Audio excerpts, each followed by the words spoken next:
On the very first episode of this podcast, I started with the first two sound adaptations of A Christmas Carol. For me, it's with these two films that the legacy of A Christmas Carol on film really begins.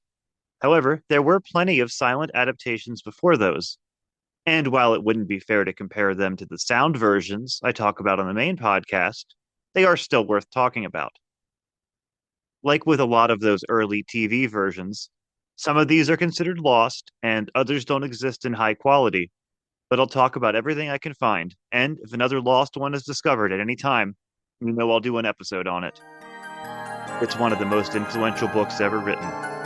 Even if you've never read Charles Dickens' A Christmas Carol, you are familiar with it. My name is Colin Murr, and I've loved this story for as long as I can remember. I'm going to be looking at every film and TV adaptation of A Christmas Carol I can, because I love the story that much. This is Scrooge, A Christmas Carol podcast. The Silent Christmas Carols, 1901 through 1910.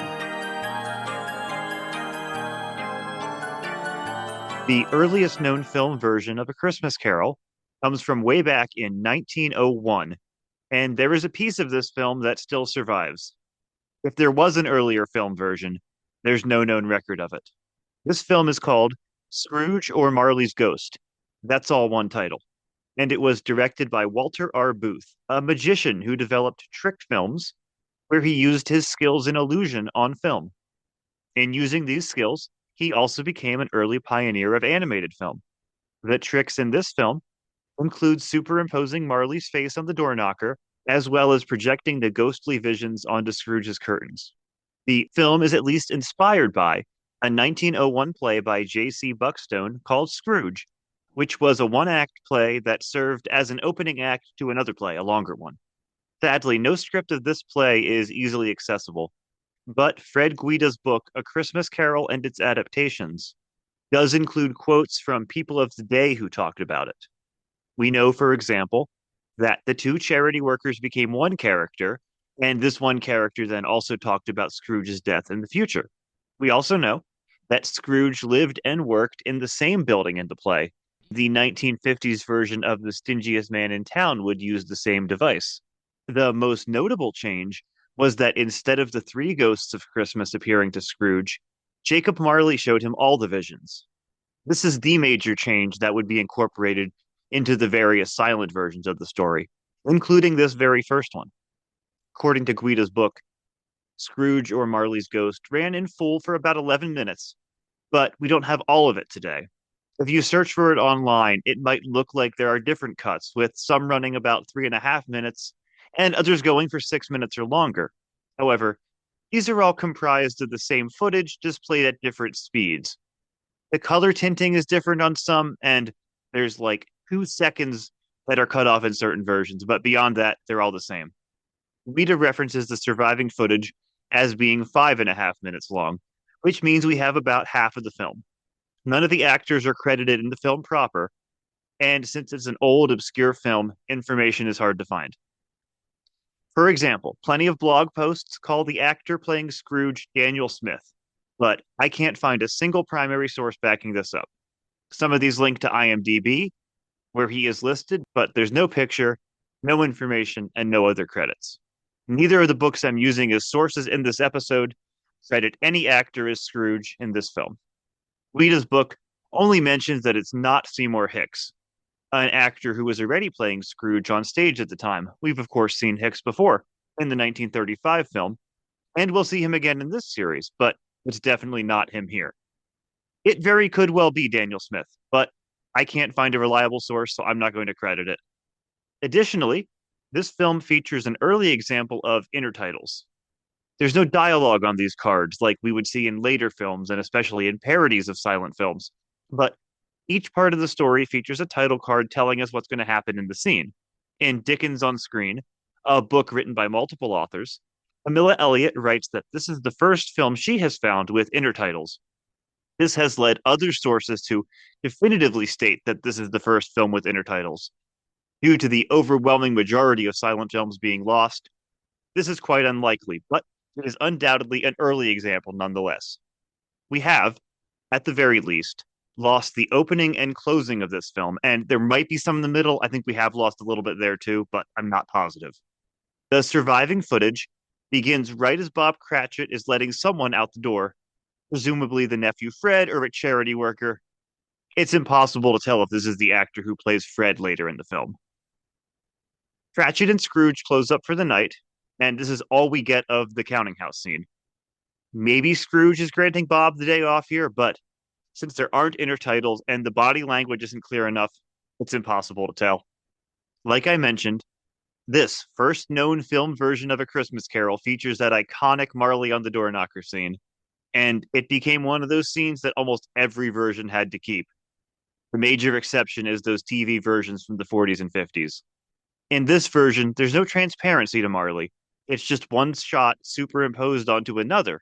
And at one point, Scrooge's head even moves behind Marley's. Still, I love that this specific visual has been part of cinematic Christmas carols from the very beginning. Charles Dickens died decades before the advent of film, but he still created a visual image so strong and so memorable that nearly every filmmaker has to recreate it when they adapt the story. Scrooge walks into his home and closes the curtains, which is convenient because his past will be projected onto them. He's terrified when Marley appears, but Marley then goes straight into the visions. I get it. Without dialogue intertitles, it's really hard to get anything from the Marley scene. So they go right into the past, which is more visual. But even then, you really need to have knowledge of the book for the past scenes to make any sense at all. Marley doesn't seem to have any chains either, just a ghostly white cloak. He only shows Scrooge two very brief scenes of the past. And like I said, if you don't know the book, you're going to be lost. There are no real visual signifiers of where in the past we are or who these people are. The Christmas present scenes will make it very easy to figure out what's going on, but past does not. First, there's a woman greeting a man sitting at a desk. They embrace lovingly. She picks up a book on his table and they walk away together. So, my first thought was that this was meant to be Scrooge's sister Fan coming to get him at school, even if the actors appear to be older than the characters would be here. Then again, I suppose it could be Scrooge at Fezziwig's, and this is Belle trying to get his mind off work. She does pick a book off the table and hide it, which could suggest he's working too hard and she's trying to get his mind off of it. The actress is mostly shown from the side, and there's very little of her in the scene, so it's hard to tell if this is the same actress we see in the next scene. That next scene, of course, is the breakup scene with Belle, which should be easy enough for a viewer to understand. But if we don't know why the breakup is happening, the point of the story won't quite come across. I can't really criticize an 11-minute 1901 version of A Christmas Carol for not nailing the message, because it's clearly expecting the audience to know the story. Scrooge in the present obviously has theatrical reactions to these visions, so we can know they're distressing him. The Christmas present portion discards the projected onto curtains gimmick, even though it's still Marley showing Scrooge the visions. Scrooge and Marley instead just appear transparently on the screen next to them, showing that maybe they could have done this for the Marley door knocker if they really wanted to. Still, all the limitations the film presents, these scenes communicate what they need to effectively. We're told that both Bob and Fred are raising toasts to Scrooge on the title card, and we see both Christmases happening. Instead of the traditional image of Bob carrying Tiny Tim on his shoulders, this Bob cradles Tiny Tim as he carries him to his chair, but we still understand the character with this visual language.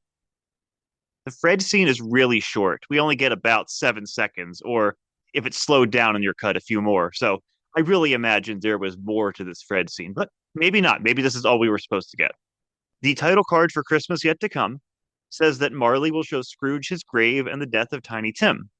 We do see Scrooge's grave and a few men walking by, which communicates to us that no one is paying this grave any attention. Scrooge cries at the grave briefly, but right as we're moving into the Tiny Tim scene, the footage we have ends. Whether we're seeing a dying Tiny Tim or merely his corpse is not clear. Obviously, the film had Christmas morning scenes too, but none of these have been found, so we're left to ponder what they could have been like. Just so you're aware, there are some cuts that stop right after the grave scene, since we only get a second or two with the Cratchits. Obviously, it goes without saying that this version is primitive. On the main show, there are versions that I have said are mostly curiosities, but that's all this is going to be for anyone, even if you're a fan of silent film. This is just a few incomplete minutes from a film that came out at the very dawn of cinema. The most interesting detail is that it features the beginning of visual effects being used to depict Marley on the door knocker. The next known film adaptation of A Christmas Carol came out in 1908, but that has sadly been lost. It starred Thomas Ricketts as Scrooge, and this is confirmed by writing at the time, and it ran for about 15 minutes. Surprisingly, we have far more information on this film than the previous one, thanks to film criticism already being an established form by 1908. The Moving Pictures World ran a full description of each scene of the film, which is quite helpful for historians. And even though I can't review the film as a film, I'm going to read through this scene by scene and talk about what's here because it's quite interesting. I will link this in the show notes as well. I'm going to read this word for word with one exception that I'll get to. Christmas Carol, scene one, shows the miser Scrooge passing down a London street the morning before Christmas on his way to his counting house. So much is he detested that no one speaks to him until a beggar approaches, asks for alms, and is angrily stricken to the ground. A spirit appears and tells the miser that the beggar will again appear that night. So, introducing Scrooge, good visual way to do it, walks down the street. No one pays attention to him. He doesn't pay attention to anyone. Very in line, but we see how his character would respond to a beggar, and immediately a spirit appears. So the spirits are a little different here, and this main spirit is kind of in charge of everything. So that's an interesting derivation from the book. Scene two shows Scrooge approaching his counting house, and as he is entering, the beggar again appears before him. He places his hands before his eyes to shut out the apparition, and when he looks again, the figure has vanished. So this beggar feels very much like a fairy tale storytelling device. Appears multiple times to test Scrooge, or even like a biblical parable, perhaps, multiple times appears to test Scrooge. And in these cases, so far, he's failed the test, which shows what kind of man he is. Obviously, that's not something from the book. So they're, like I said, making some significant changes here. So just a heads up, the only word I'm changing here, they use an outdated word to refer to Tiny Tim's condition. So when they use that word, I'm just going to say Tiny Tim. Scene three shows the interior of the counting house with Bob Cratchit, the clerk, and Fred, the nephew of Scrooge, attending to their duties. Fred announces that he has just been married. His bride, together with Tiny Tim, entered the office. Looking out the window, they discovered the approach of Scrooge, and at the advice of Fred, the ladies conceal themselves. Scrooge enters and is told of Fred's marriage. He kisses the bride, but immediately regretting his action, orders them out of the office. They plead for a Christmas holiday, to which Scrooge eventually consents. The spirit appears and leaves Scrooge from the office. So the spirit is already controlling Scrooge's motions, it seems like, which is kind of interesting because obviously in the book that doesn't happen when he's at the counting house. The other changes here are interesting as well, in that Scrooge is very much aware of Tiny Tim, while in the book, it's at least suggested that he's not. There are some versions where Scrooge is aware of Tiny Tim, others where he's not. But he obviously doesn't pay any attention to Bob's home life, so he probably doesn't know of Tiny Tim in the book. And then obviously he meets Fred's wife, which we know he hasn't in the book. They have not met. So that's very interesting as well. It also points out that Fred is an employee of Scrooge here, which is almost never the case, if ever. And he's working with Bob Cratchit. So that's very different. So yeah, a lot going on here that's not usually there. And one detail that's written here that confuses me a bit, it says the ladies conceal themselves, but the only lady who's mentioned in this scene is Fred's wife. So maybe Mrs. Cratchit is there and they just forgot to mention her? Because it says the ladies conceal themselves. So yeah, I don't know.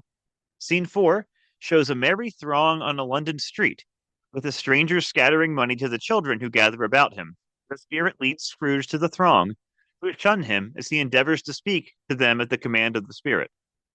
So obviously, we're wildly off book here, with a crowd in the street and the spirit having Scrooge give them money.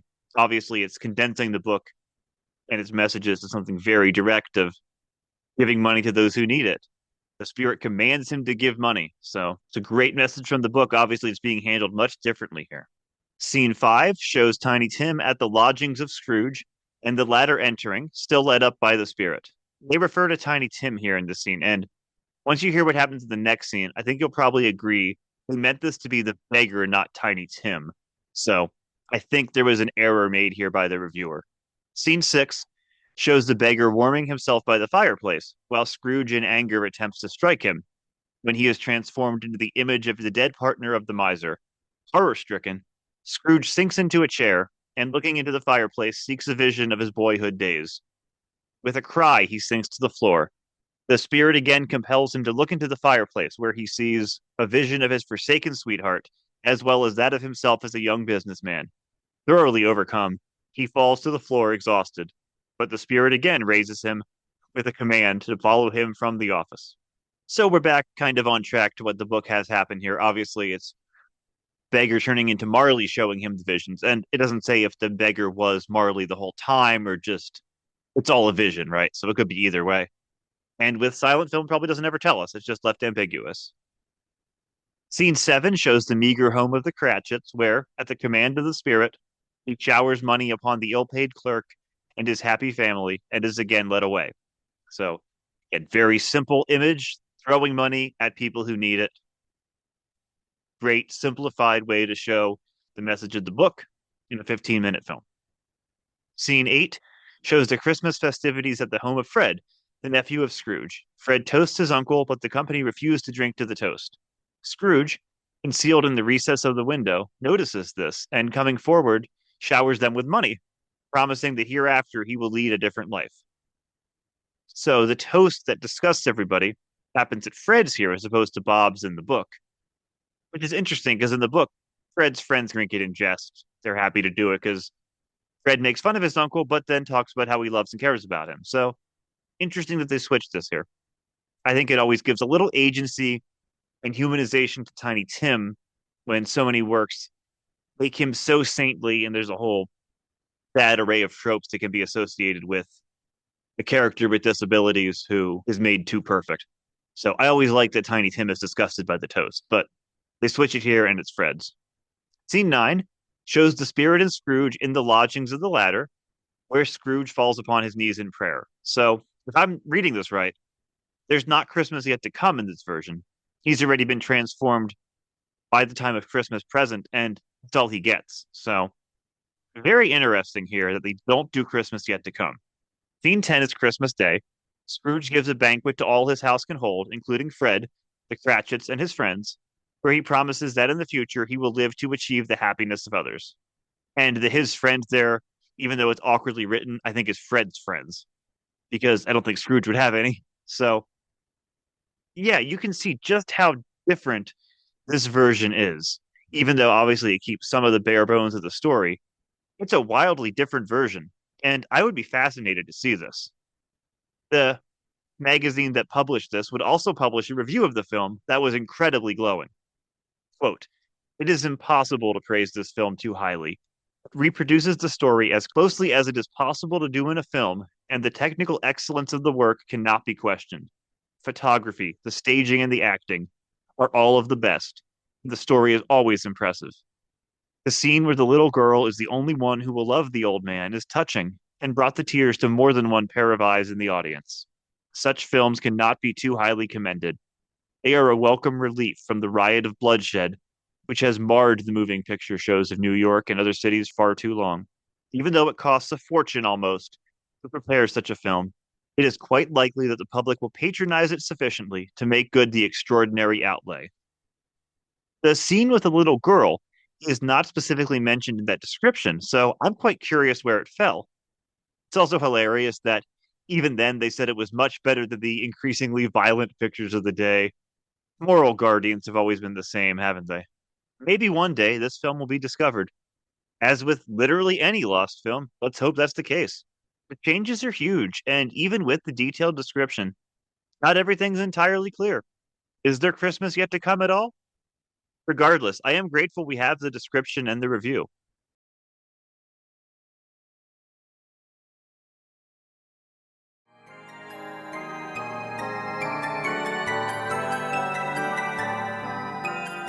Want even more Scrooge, A Christmas Carol podcast? Just go to my Patreon at patreon.com/ Scrooge a Christmas Carol podcast, where for just $5 a month, you can get a bonus episode every month of the year. There, I cover various TV shows versions of A Christmas Carol. For $10 a month, you can even vote on what episode I do next. Additionally, for just $1 a month, you can get all episodes 24 hours early. Again, just go to patreon.com/ Scrooge a Christmas Carol podcast or follow the link in the description.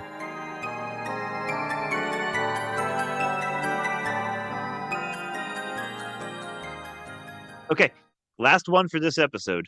We're moving a mere 2 years ahead for the 1910 adaptation of A Christmas Carol. This one is the first film adaptation to exist in full that we know of. That's right, we have all 11 minutes of this one, or 13 minutes, or 20 minutes. Again, it depends on the speed of your projection. Every cut is the same. This one stars Mark McDermott as Scrooge and Charles Ogle as Bob Cratchit. None of the other actors are credited. The film was directed by J. Searle Dawley and produced by Edison Studios. Yes, that Edison. You'll see his name on every intertitle. You can tell just how much film has evolved in the 9 years since the 1901 version, as this feels much more like a narrative instead of an experiment. In the 1901 film, Scrooge and Cratchit's office is set up like a play would be. We're watching it in wide take as the players walk in and out. In the 1910 film, the shot is composed for film, and the camera is right up close to Scrooge, with Cratchit positioned behind him to the left, near the door. When the charity workers come in, there are three of them here. They bombard him and appear to all be talking over each other, communicating Scrooge's annoyance with them. When Fred arrives, there are other people who rush into the office too. Whether they're with him or not isn't clear, but it adds to Scrooge's frustration. Like the previous film, you do have to know the book to understand what's going on, but you see the medium evolving. There are more intertitles here, with most of them simply describing what's happening in the scene instead of showing dialogue. Like in the 1901 film, we get the famous scene of Marley on the door knocker. This time, it's projected with the transparent effect, which would be par for the course for live action film for the next 90 years at least, with the partial exception of the Muppet version, which features more of a door knocker transformation, I believe, done through animation. Obviously, as in most silent films of the day, the performances are broad and over the top to communicate emotion without dialogue. However, I do notice something in Mark McDermott's performance as Scrooge that feels very Basil Rathbone, particularly his movements. Rathbone's performance as Scrooge had similarly over the top movements, even though that was in sound. So who knows? Maybe he saw this at some point. Basil Rathbone, of course, played Scrooge twice. I'm particularly thinking of The Stingiest Man in Town, which was an even more kind of over the top performance, but I think it inspired both of them, honestly. This one does make it a bit clearer that Marley has regrets, with an intertitle saying he was like unto Scrooge, and that he is there to warn him. Marley doesn't show him the visions, though, here. Instead, there's a single ghost for past and present that the intertitles call the Spirit of Christmas. This ghost shows him some brief visions from the past, his sister coming to get him at school, Fezziwig's party, and Belle breaking things off with him. All the intertitle tells us is the Spirit of Christmas recalls incidents of his youth and early manhood, so you're out to sea here if you don't know the book. I mean, you can tell people are enjoying a party and probably that a woman is breaking things off with him, but a little more context would be helpful.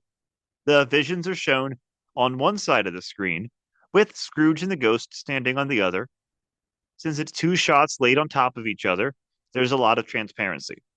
In Christmas Present, we see Bob Cratchit and Fred raising their respective toasts to Scrooge, but there's a new wrinkle added to the Fred scenes. We're told that Fred is unable to marry the woman he wants because of money, with a man who is presumably her father walking away with her because Fred doesn't have enough. This would be done again in the 1938 film, albeit in a slightly more vague way, with the Ghost of Christmas Present suggesting that Fred and his fiance's love would fade without money. I get that they want to show a direct cause and effect of Scrooge not being more giving, but I really don't like this addition. Belle breaks up with Scrooge because he fell in love with money, so suggesting Fred needs more money to be with who he loves really feels against the message of the book. I'm not saying money wouldn't make things easier. And I'm sure there were plenty of people who couldn't marry who they loved because of money, but it feels wrong to add to this story. We also get the first known cinematic version of Ignorance and Want. Kinda. The intertitle says Want and Misery, and we see the hands of a child clawing at Scrooge and the ghost. Hey, it's something. We do get a separate ghost for Christmas yet to come, although I can't tell if it's the same actor playing the other ghost. The actor's wearing a white outfit and veil, as opposed to the dark clothes of the book, but the quality of the film makes it hard to see. The visions are very brief, starting with Scrooge dying on the bed. You don't usually see the dead body uncovered, let alone the death in action, but here, in this 1910 version, we do. That's not all we see, though. We get to see Scrooge's housekeeper standing over his body in his dying moments. It's obscured by the ghost standing in front of it, and the film quality isn't helping, but it seems to be leaving it ambiguous as to whether she's murdering him. It's a pretty dark implication, and even if it's not murder, it's a step up from the book where he dies alone and then people plundered the body. Scrooge is immediately shown his grave after this, even though there's no question about what happened. So there might be more writing on the tombstone that's important information for him, but it's impossible to make out with the film quality. It's also interesting that Tiny Tim is shown walking with a crutch in Christmas Present. There's no indication that he'll die, and there's nothing involving the Cratchits in Christmas yet to come. Another nice aspect of this version is that it spends a fair bit of time on the Christmas morning scenes. If the film is 11 minutes long, again, depending on the speed, it spends 3.5 of those minutes on the morning scenes. We see Scrooge donating to the charity workers, making Fred his business partner so he can afford to marry the woman he loves, and stopping by the Cratchits to give Bob a raise. Again, we can see just how far film has evolved in the few years since the 1901 film. There's not brilliant camera work or anything, it's still primitive. But we see the blocking done with film in mind instead of the stage, even if there aren't cuts in the scenes. You do still kind of need a working knowledge of the book to understand some of what's going on, but the visual language is so much clearer here.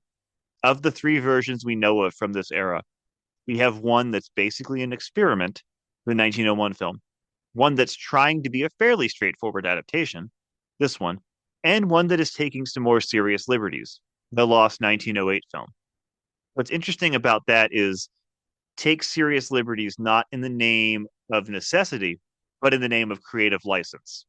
I mentioned in my first episodes that creative liberties would rarely be taken after the 1951 film, at least for some time. But these earlier versions do it more often. Once the 1951 film locked in what a Christmas Carol adaptation looked like, we wouldn't get a straightforward adaptation that deviated from either that structure or the book's events in any significant way for some time. There is one other film from 1910, an Italian silent film called Il Sogno dell'Usurio, translates to The Moneylender's Dream. But it's lost and doesn't have the detailed description of the 1908 film, so I can't really go into it here. Those are the first three adaptations of A Christmas Carol. They're from 1901 to 1910, and I hope you've enjoyed listening to the history of the silent versions. These are very easy to find, the ones that exist, the 1901 and the 1910 version. And next month, I'm going to be talking about more. So these are the very first adaptations of A Christmas Carol. I'm not going to run these through the adaptation meter. It's, again, very, very primitive. And in my mind, judging an adaptation based on how much it keeps, well, it's also not the only way to judge. It's totally unfair when a medium hasn't been developed yet. So 1935, I feel fine running through the adaptation meter. Something this early doesn't seem right. So no need to judge it as an adaptation, but these are very interesting. And I hope they sound interesting to the people listening and that maybe you'll want to check these out if you're curious. So I'll have a few more thoughts where I talk about these, and you can listen out next month for yet another episode on the Silent Christmas Carols. Thank you for listening to Scrooge, a Christmas Carol podcast.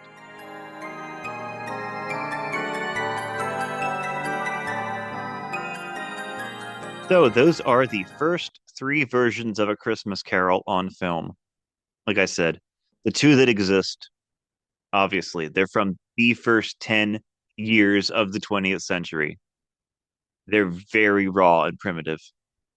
Even if you're a big fan of silent film, there's really not too much to see here because they're experiments in the first case and very, very brief adaptation in the second case. They're not complete stories and they're not really works of film in the way even the next few years of silent film would be. Because, 1910, you're getting there. You're getting to where narrative film really became a thing and feature length film really became a thing, but really not quite there yet.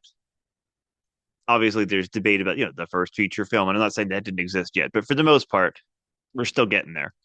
When we get to these later ones, they're longer silent films. And by the time we get to the 1930s ones, these are feature sound films, of course. And the 1935 film does some incredible things visually, especially the atmosphere in that film's incredible. But that's why I didn't start with these silent films because it's kind of a false start.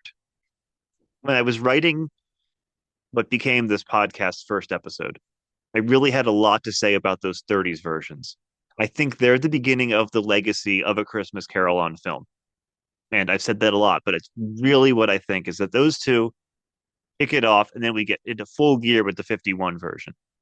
But I have seen these silent films before, and I debated whether I should start with these or if I should start with the sound versions. But I had written that first episode before I even knew this would be a podcast. I was just writing it out of curiosity.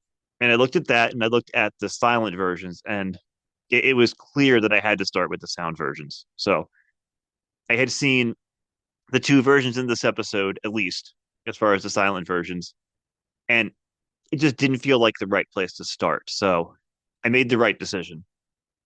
But I did find an angle that I could talk about these silent versions and still make it interesting. I hope. To me, it's interesting. And I think people who enjoy this podcast will enjoy me talking about these silent versions. Um, but they weren't the place to start. They're obscure. And like I said, in the case of these two, they're curiosities. Um, but they're not complete films. The later ones are going to be that more so. But The Christmas Carol is so wordy. It is not overwritten. It's a short book, but the words are really crucial. It's a book. It's a novel. And even if dialogue isn't important, words are still important. So it's not like, you think of it's a go-to silent film example I've used before, but Nosferatu. It's based on Dracula, obviously a long book, but you can communicate those strong, powerful visuals with minimal intertitles. Obviously, that was a few years later. The film medium had developed, but it's still those visual images in Nosferatu that stick with you. A Christmas Carol, you need Scrooge to talk through his change. It's just really hard without it. And that's why I didn't want to start with the silent films because they're not complete tellings of the story. It's just, you'll see there's one in the future. There's one in the future, the Seymour Hicks one, I believe, but I've seen parts of it. I could be misremembering. There's one that has very heavy intertitles. Like it's almost all intertitles. And you don't want to read when you're watching a movie. You want to watch a movie, obviously. Intertitles are great. Subtitles if you're watching a film not in the language you speak, or if you have hearing issues, or you just like to watch subtitles, by all means. But you don't just want to read a blank screen. You want to at least read and see what's on the screen. And that's just not the same. So, yeah, these early ones don't have many intertitles. You have to know the book. And I'm sure they were made with that in mind. And you have to know the story. I even say that about the Richard Williams version, which I love, the 1970s cartoon. You have to know the book going in to really get the full effect.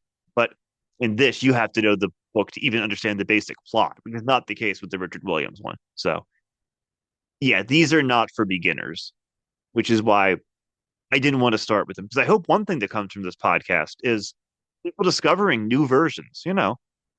Maybe you only know one or two versions. Maybe you've seen the Muppet version, you're aware of the Alistair Sim version, and now I'm introducing you to all these new versions. And hopefully, even if I don't like them that much, pointing out things that could be interesting, right? So I hope that one of the benefits of this podcast is helping people discover versions they haven't seen. But yeah, if you're going into these silent versions, you're doing it out of curiosity. You're not doing it because you can't wait for like the next Exon or the next Sunrise that you haven't seen, right? These are great, brilliant silent films, powerful visuals. This is not that. These are curiosities. So if you go in with that, it's a few minutes of your time. They're interesting to see, especially for that Marley effect. But it's what they are.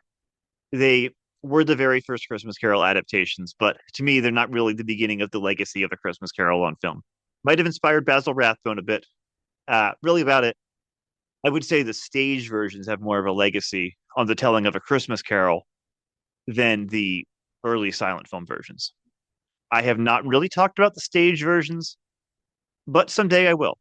I'm going to definitely talk about the versions that came out in Charles Dickens' lifetime within a year of the book coming out, because there were two, one licensed by Dickens and one not. And if I ever find a copy of that one act play, I really want to go into that. So if anyone is aware of a place where I could find that, I'm really curious. It's probably impossible to find. Just putting it out there as a long shot. But yeah, there was a one act play where Marley showed Scrooge all the visions. And apparently, according to that Guida book, it became more popular than the play it was an opening act for. So it's like when you go to see the opening act instead of the actual musician playing, or you go to see the trailer instead of the movie playing in front of it. It overpowered the play it was opening for. So that's how popular it was. And that's where Seymour Hicks got his start too. So it was apparently a very important play in its time. So, like I said, next month I am going to be going over the second batch of silent Christmas carols. I'll let you know soon what that'll look like. On this month's episode of Scrooge TV on my Patreon, for those paying $5 a month or more, you get a very interesting episode. I'll be talking about The Test Dream. It's an episode of The Sopranos, and it's not usually considered an adaptation of A Christmas Carol, but I think it is. And I think I can definitely view it through that lens, at least. Should be interesting. That's coming out within the next few days as well, so stay tuned for that.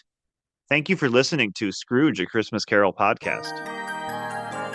Scrooge, a Christmas Carol podcast is written, hosted, and edited by Colin Murr. Theme music is Christmas Day by TRG Banks. You can help me out by leaving a comment on YouTube and liking and subscribing, as well as leaving a 5-star review on Apple or Spotify. Additionally, you can donate to my Patreon, where you can receive bonus episodes, early episodes, and the right to vote in polls. Link is in the description.